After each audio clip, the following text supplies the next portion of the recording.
Gentleman's Agreement. In 1947, Hollywood's polished image cracked when Darryl F. Zanuck approved a project that would challenge the industry's comfort zone. Gentleman's Agreement wasn't just a film, it was a direct confrontation with America's hidden prejudice, anti-Semitism. Zanuck, a non-Jewish studio head at 20th Century Fox, faced immediate resistance from industry insiders who feared the film's subject matter would provoke backlash. Undeterred, he cast Gregory Peck as Phil Green, a journalist who pretends to be Jewish to expose discrimination firsthand. Peck received hate mail during production, and concerns for his safety mounted. The film's depiction of housing bias, social exclusion, and casual bigotry struck a nerve nationwide. Criticism came from all sides. Some Jewish organizations felt the film didn't go far enough, while anti-Semitic groups demanded its ban. Southern cities like Memphis and Birmingham prohibited screenings, fueling national debates over censorship and artistic freedom. Rather than rehashing the Hays Code's influence, this controversy highlighted how studios navigated taboo topics without triggering official censorship. Rumors suggest some Academy voters supported the film to signal Hollywood's moral responsibility, making its 1948 Best Picture win both a political and artistic statement. On the Waterfront. On the Waterfront docked in theaters in July 1954, carrying more controversy than cargo. Its 8 Oscar wins couldn't drown out the uproar surrounding director Elia Kazan's testimony before the House Un-American Activities Committee 2 years earlier. He had named colleagues he claimed were communist sympathizers during the Red Scare. Hollywood split. Some hailed him as a patriot, others condemned him as a betrayer. The film's plot mirrored Kazan's real-life choices. Terry Malloy, a dock worker who breaks his silence to expose corruption, was seen by many as Kazan's cinematic defense of his own actions. Critics accused the film of being less about storytelling and more about self-justification. Marlon Brando's gripping performance earned acclaim, but even his star power couldn't shield the film from the fallout of Kazan's ostracism. Many in the industry refused to work with him, viewing the film as veiled propaganda. Screenwriter Bud Schulberg, who also testified before HUAC, faced similar criticism. Together they turned Terry's moral awakening into a lightning rod for debate. Was it art or absolution? Regardless, the film's gritty realism and emotional depth captivated audiences, cementing its place in cinematic history while tying Oscar prestige to political controversy. The Best Years of Our Lives. November 1946 brought Hollywood a film that shattered comforting myths about returning heroes. The Best Years of Our Lives swept the Academy Awards with 7 Oscars, including Best Picture, but its success ignited fierce debates among critics and audiences alike. Director William Wyler delivered something rare, a war film that refused to romanticize combat or portray veterans as flawless. Instead, it followed 3 men wrestling with alcoholism, fractured relationships, and invisible wounds. Some critics feared the film's stark realism clashed with the heroic image America preferred. The casting of Harold Russell, a real-life double amputee veteran, stirred conversation in Hollywood. His unpolished yet powerful performance as Homer Parrish earned him both a Best Supporting Actor Oscar and a Special Academy Award, an unprecedented dual honor. Some questioned whether the Academy's gesture was driven more by sentiment than performance. Military and veterans groups voiced discomfort with the film's candid portrayal of trauma and disillusionment. The backlash revealed a deeper struggle over how America should remember its war experience. Conservative voices claimed the film painted too bleak a picture of returning servicemen. Despite the controversy, audiences packed theaters, pushing box office earnings past $20 million, a staggering figure for 1946. Wyler's honest depiction of post-war life left a lasting mark on cinema, proving that the most provocative stories often resonate the longest. Gone with the Wind. Gone with the Wind premiered on December 15, 1939, and swept the Oscars with 8 wins, but its legacy has always been entangled with controversy. Civil rights leaders and the NAACP condemned the film's romanticized depiction of the antebellum South and its portrayal of enslaved people as content. The use of racial slurs and historical whitewashing sparked protests and criticism. At the 1940 Oscars, Hattie McDaniel became the first black performer to win an Academy Award. Yet she was forced to sit separately due to segregation policies, a bittersweet milestone that underscored Hollywood's racial divide. Rather than rehashing censorship debates, this film's controversy revealed how Hollywood shaped public memory. Producer David O. Selznick was accused of pandering to Southern audiences, crafting a version of history that prioritized profit over truth. The film's legacy remains divisive. HBO Max temporarily removed it in 2020 amid racial justice protests, later restoring it with disclaimers. Gone with the Wind endures as both a cinematic landmark and a symbol of Hollywood's historical blind spots. The Bridge on the River Kwai. March 26, 1958. The Academy Awards erupted in applause as The Bridge on the River Kwai claimed 7 Oscars, including Best Picture. But behind the accolades lay a storm of criticism that would haunt the film for decades.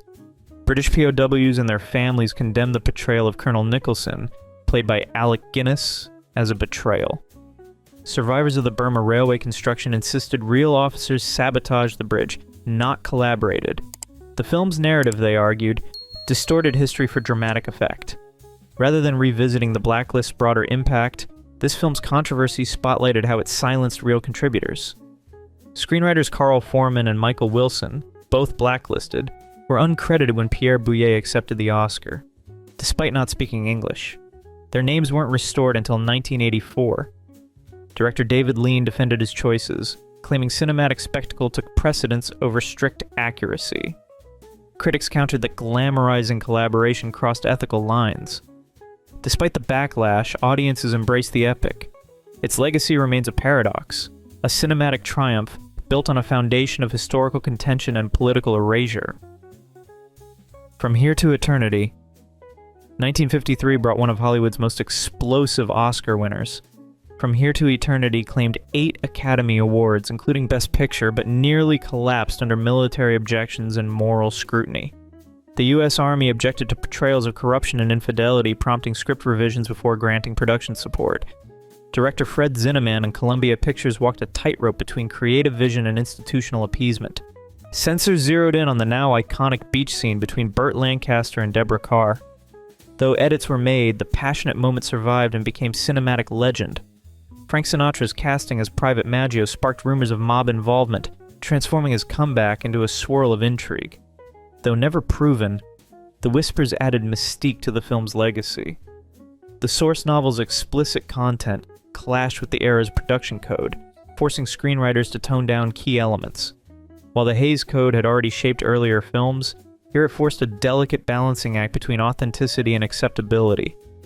Despite threats of boycotts and censorship, the film triumphed, proving that even under pressure, bold storytelling could still win Oscar gold. The Lost Weekend.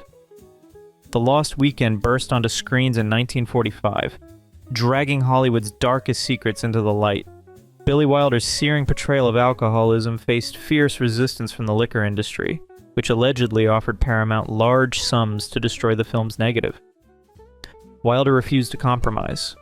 His adaptation of Charles Jackson's novel stripped away the glamour of drinking, replacing it with raw, unfiltered despair. Studio executives worried the film's bleak tone would alienate audiences, but Wilder stood firm. Ray Milland's haunting performance sparked rumors he drank on set to achieve such realism, claims both he and Wilder denied. Still, the whispers added to the film's mystique.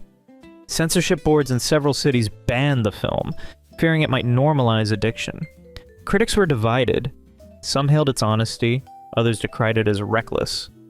Rather than re-explaining the Hays Code's role, this film's battle underscored how industry pressure and moral panic could backfire. Public curiosity surged, and The Lost Weekend became a box office hit and the 1946 Best Picture winner, proving that truth could triumph over taboo. Simmeron. On November 10, 1931, Simmeron made history as the first Western to win Best Picture. Its sweeping portrayal of the Oklahoma land rush dazzled audiences, but its legacy is far more complicated. The film relied on harmful stereotypes, depicting Native Americans as obstacles to white progress and African American characters as caricatures. While protests didn't erupt immediately, modern critics have dissected its role in perpetuating racist tropes. Rather than glorifying frontier life, historians now view Simmeron as a sanitized version of settler colonialism. The film turned violent displacement into a noble adventure, reinforcing myths of American exceptionalism. The Academy's decision to honor Simmeron sparked debate about Hollywood's influence on historical memory. Some argue the film's grandeur blinded voters to its deeper flaws, prioritizing spectacle over substance. Today, Simmeron is rarely mentioned in Oscar retrospectives. Its outdated style and controversial content have relegated it to the margins of film history, a cautionary tale about the power of cinema to shape and distort national identity. Gigi. In 1958, MGM's Gigi swept the Oscars with 9 wins, including Best Picture. But beneath the glittering surface lay a troubling narrative that continues to provoke debate.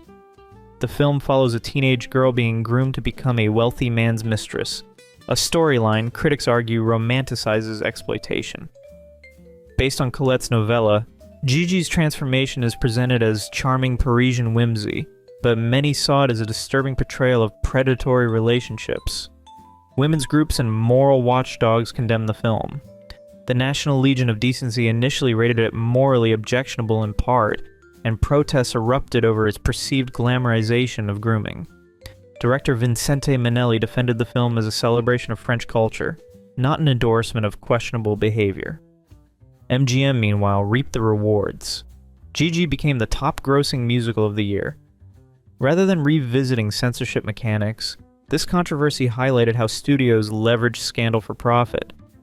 Decades later, Gigi remains a flashpoint in discussions about consent, power, and the ethics of romantic storytelling.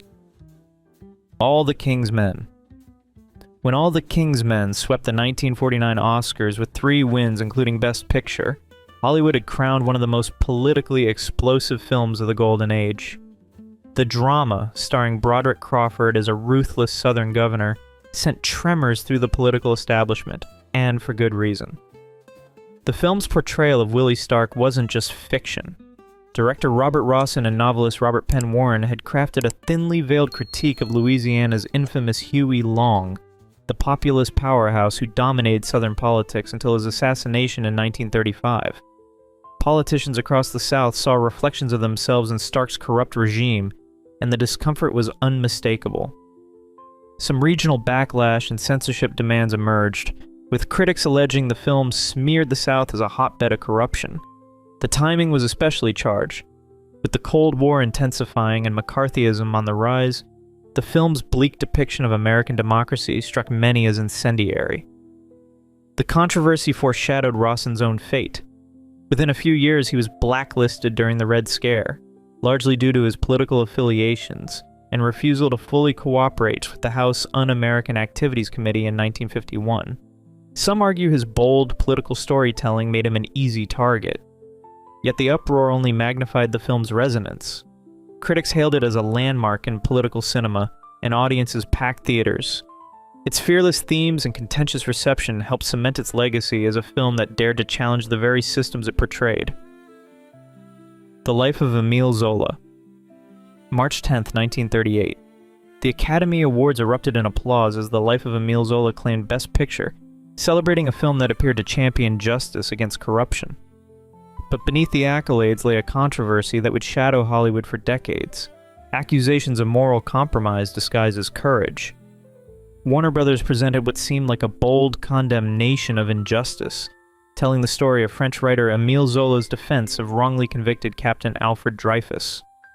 The film thundered against institutional corruption and celebrated moral bravery. Yet historians and critics saw a glaring omission. The film sidestepped the anti-Semitic core of the Dreyfus affair. Studio records and scholarly research reveal that Warner Brothers deliberately removed references to Dreyfus's Jewish identity, likely to avoid alienating foreign markets, particularly Nazi Germany. The very prejudice that destroyed Dreyfus's life was deemed too risky to acknowledge on screen.